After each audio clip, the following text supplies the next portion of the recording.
Ji and distinguished guests on the dais, ladies and gentlemen. I am really glad that the organizers have given me an opportunity to interact with you on this important topic of financial inclusion. To begin with, I'll just brief you about NABARD because I represent here NABARD. I am a CGM here in NABARD Odisha office, so that we can link up with the role of NABARD and other institutions in financial inclusion. NABARD has been set up by Act of Parliament as a Apex Development Financial Institution, and it broadly covers three major functions. Number one is the credit function, in the sense the refinance for production credit as well as the investment credit to all the banking sector. We are also having regulatory function of the cooperative banks and regional rural banks, and we are also supporting them for institution building. And the third major role is regarding the developmental and promotional initiatives for flow of agriculture credit and as well as the rural sector credit. In that direction, we are taking up various model initiatives like watershed, WADI, SHG bank linkage, JLG programs and all other promotional programs. So with this small introduction of NABARD, let us switch over to financial inclusion, which is today's topic.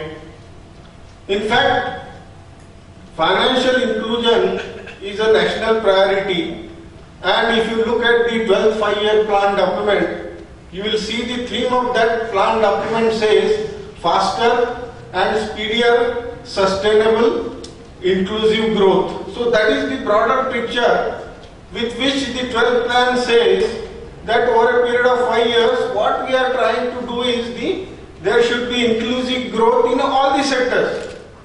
Now from that point of view, financial inclusion becomes a major initiative for inclusive growth in the finance sector. And that is how the importance of financial inclusion is there. In fact, all these initiatives for financial inclusion, they started 5 to 6 years back. And let me tell you one more thing, that financial inclusion is not at all a new concept. It is actually started way back when banks were nationalized, 1969. Actually, that was the first move for including the weaker sections in the banking sector. And thereafter the lead bank scheme, branch expansion and all other measures were taken. For basically they were also hinting at inclusive growth only. But the word financial inclusion was coined in the year 2005 in the RBI monetary policy. Because there is a lot of focus on that, and world over there is a initiative for financial inclusion, because the estimate says 2 billion people are out of the banking fold. And that is how all the countries are taking steps for financial inclusion. Now this is the definition of financial inclusion which has been coined by the Rangarajan committee, which was set up for the specific purpose of identifying the issues for financial inclusion in this country. Already there is another definition also what ACS has given you. But broadly there are various definitions, but broadly this says that provision of financial services to each one in this country who is of major age.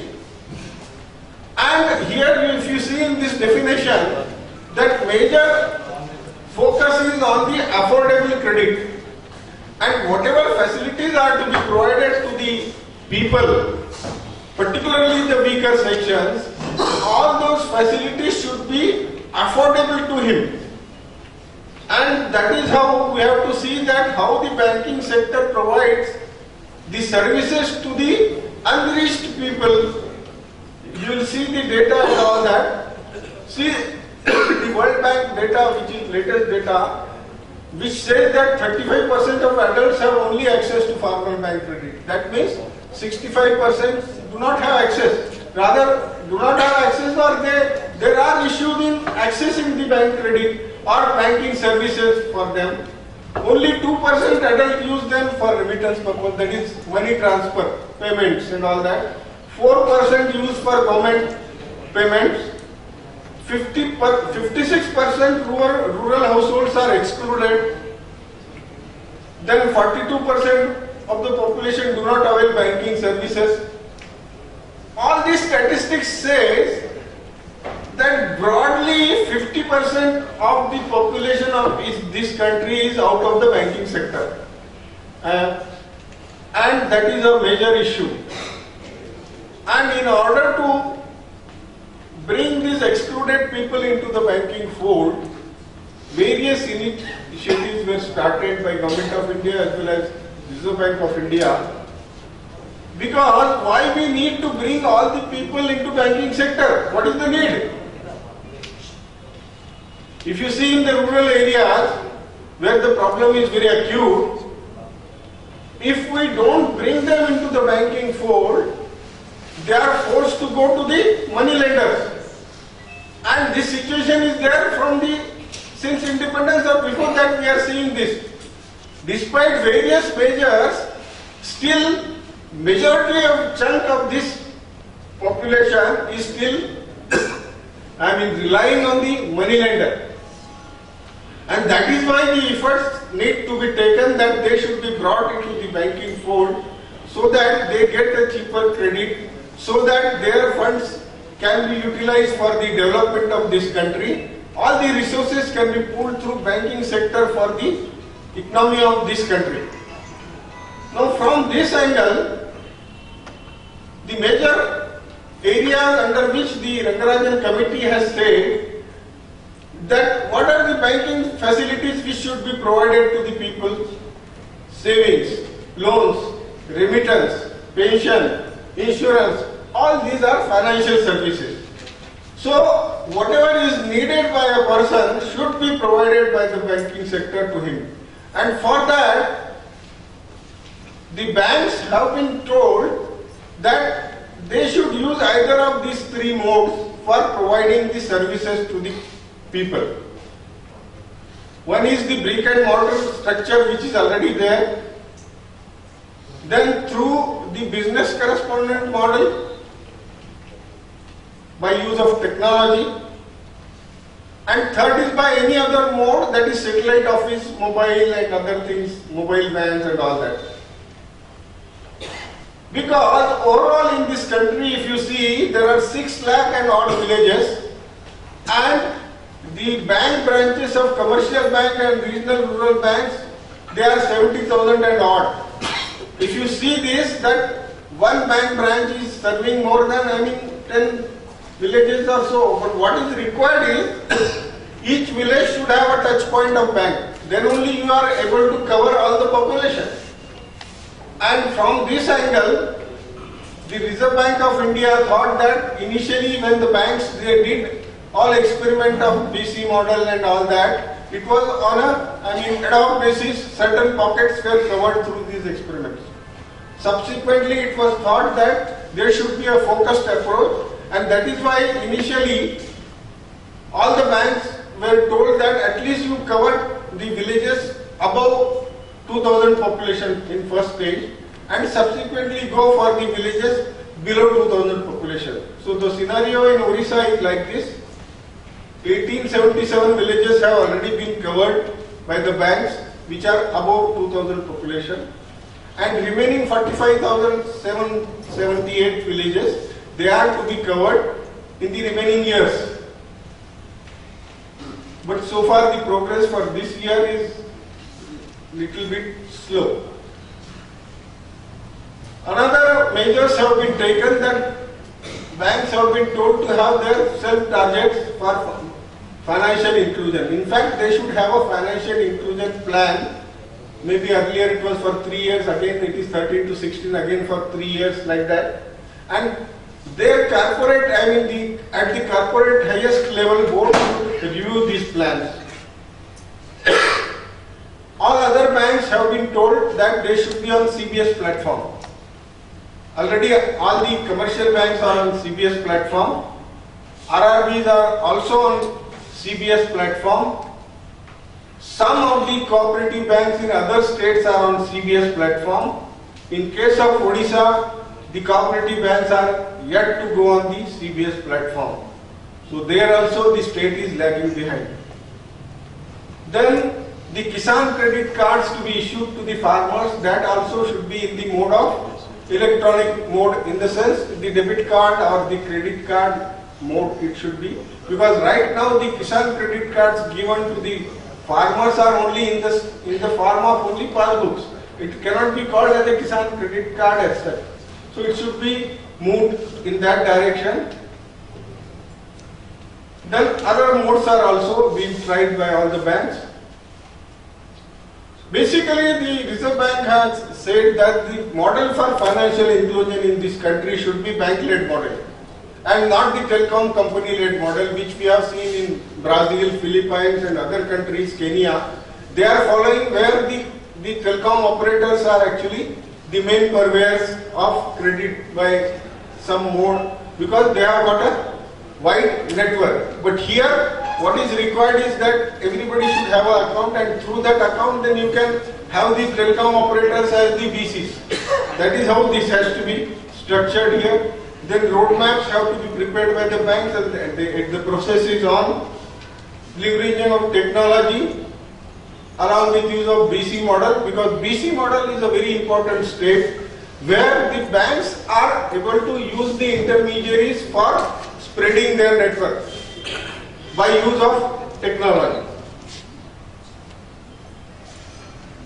From the starting point, when we take that 2005 as a starting point for these efforts,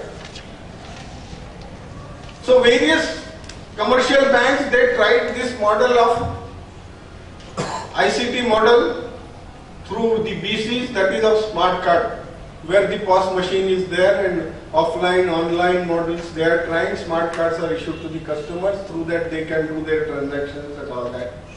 Another model being tried is kiosk-based model, where the computer network through internet or the transaction through base branch can be done. Then mobile banking, it is also being piloted by some of the banks now, and there are certain limitations for transfer of those funds.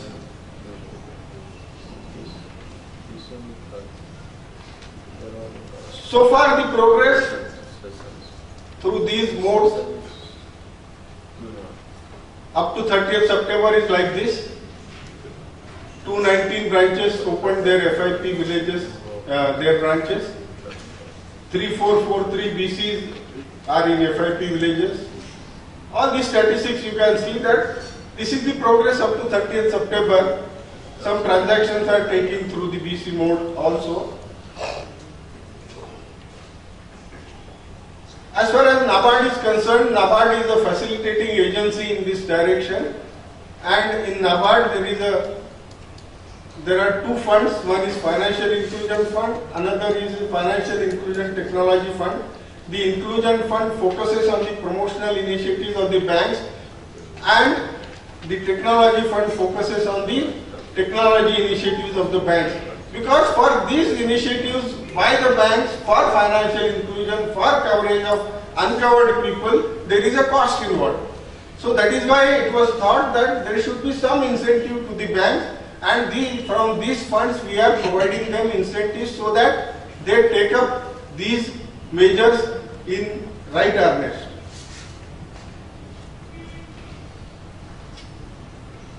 So as I have outlined these funds, basically they are aimed at demand side as well as the supply side issues of the financial inclusion. Demand side, I mean that the customers who are availing the banking services, that is the demand side. Supply side, that who are the providers of the credit, that is the banking sector. So for both of them there are certain constraints, and that is why it is not happening. And that is the reason more than 50% of the population is outside the banking fold. So all those constraints and all those things are there. So from both sides we need to have more efforts so that this process gets speedier. From demand side, the literacy and awareness programs and all that, that is the need. Partnering with NGOs who are working in the field and government departments who are providing the direct benefit transfer services for all their subsidy schemes and all that. Use of media for making awareness. Supply side, I mean, these technology initiatives by the banks. So far in this state of Odisha, we have provided the support for core banking solution to the weak RRBs in this state, and they are on CBS platform. Almost more than 27 crores we have supported them with. We have also supported the RRBs for smart card based models. For that also more than 5 crores support has been given. But now the scene has been changed because of the merger of these banks, and now the main requirement is that the CBS of the erstwhile RRBs have to be integrated, and that process is on. Unless that is completed, this process of, the smart card based model will take some time. Then regarding cooperatives also, now recently we have started, because now all other states the cooperatives are going into the CBS platform. So we are going to support the cooperative banks for ATMs as well as the RuPay cards, the cost of the cards and all that, but now still we have to wait till they complete the CBS. We have also been supporting the banks for training of trainers, the master trainers, all those things, and training of the personnel of the RRBs and cooperative banks. Then we are also assisting now, because you must be aware that there is a financial literacy and credit counseling center which has been advised by RBI long back. All the lead banks were supposed to have an FLCC at district level, at the lead bank level. In continuation of that, even the RRBs which are working in the closer, the district-wise spread and all that, and the cooperative banks working in the village level, block level, the FLC support has been extended by NABARD for them to open the financial literacy centers, so that these centers should spread the message of financial literacy, starting from basic financial literacy and then subsequently switching over to the advanced type of literacy. What I mean by basic literacy is that why people should save in bank, why people should take loan from the bank, what is the need, what are the extra advantages, all those things should be explained to him, then only he will be motivated to go to the bank. And after that stage, he should be told about what are the products are available from the banking sector, so that he will take an informed decision what product he should avail, which benefits him. So that is the role of financial literacy in this financial inclusion, and the support we are actually giving to all the banks.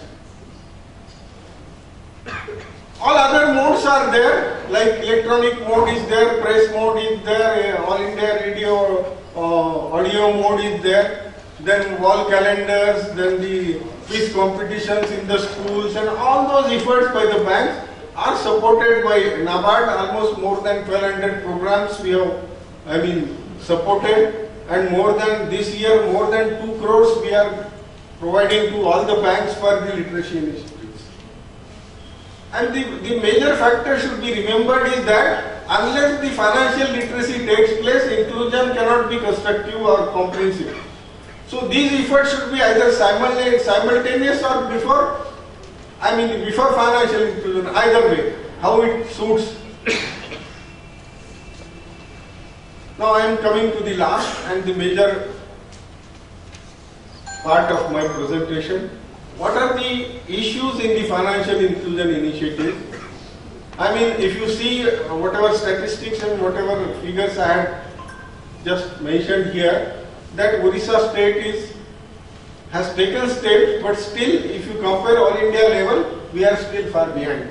we need to gear up. Now the main problem is regarding the BC model as such, which is all over India problem. The viability of the BC is a question, because the BCs, whatever payments are made to the BCs by way of remuneration or the commission, it is not adequate, and that is why the attrition rate is very high, and which is very acute in Orissa. I have seen. I mean, both the RRB's case I have reviewed. Lot of attrition is there, and see, if you pay them peanuts, you will get only monkeys. So that is the ruling factor here. You have to pay them sumptuously. At least it should give them motivation to stay with you. They should be able to earn for monthly expenses of their family. Then only they will remain with you. So that has to be worked out. Bankers are finding it difficult because the cost is high. But initially the cost is high. How it should be spread out, that is also an issue for the bankers, and that is the challenge for the banks. Now the starting of the financial inclusion with technology model by the BC adopting the technology. What has happened that in the initial years, the technology service provider for the smart card technology, they were few, and the requirement of the bankers, they were more. So actually in initial stage it was only the vendor driven technology, it was like that. So what has happened initially, the technology service providers, they have actually engaged with all the banks, and as per their convenience they had gone to the certain areas where they found it was easy. And that is the reason other parts were suffering, and they are still suffering. So that is why some of the banks, I think SBI and all that, they have thought to go in for their internal arrangement for the technology. And this is the process which is evolving. Then there are targets by SLBC, banks are having these issues, and then still things are not progressing. Then even the cooperatives, RRBs, they have to have a manpower which is able to operate the new technology and all that. Apart from that, most of the banks, what I have seen, because I have studied also in some other states, that actually the base branch and the BC, they are linked. But the BCs are engaged and the contract has been signed at the corporate level or the divisional level. So the base branch is actually not taking interest in what the BCs are doing. In fact, the BCs are for base branch.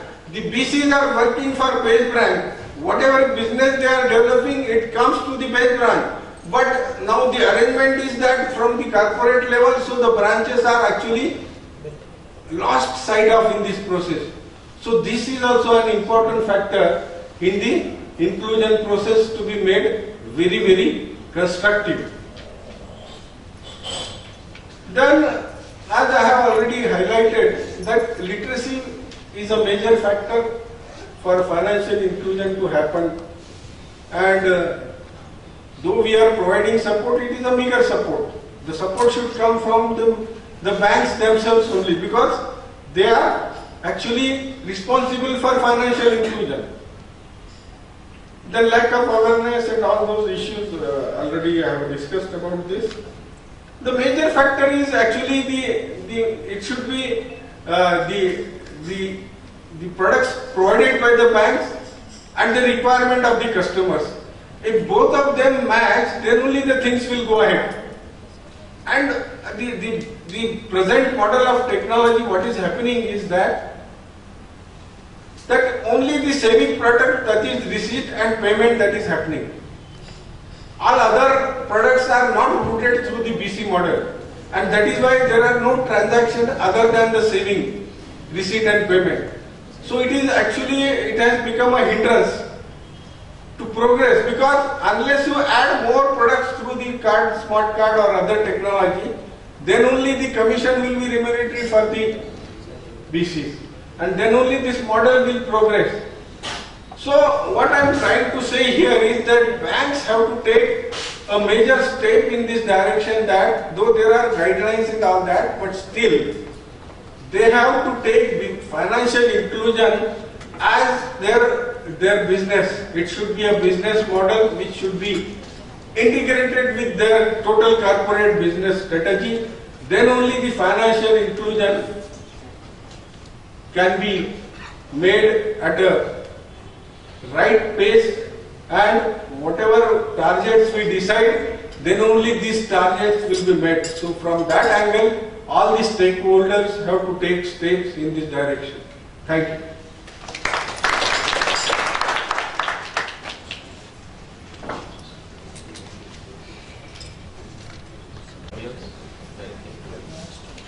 Yes, please. Please identify yourself and then. Sir, and I have a 20 year of experience in this solar and LED sector. So my question to you, sir, there is a plan by the government of Odisha now to set up a ESDM park at Info Valley 2 here in Bhubaneswar. The things are getting launched very soon. So the point is that the rural entrepreneurs needs to be facilitated. The entrepreneurs.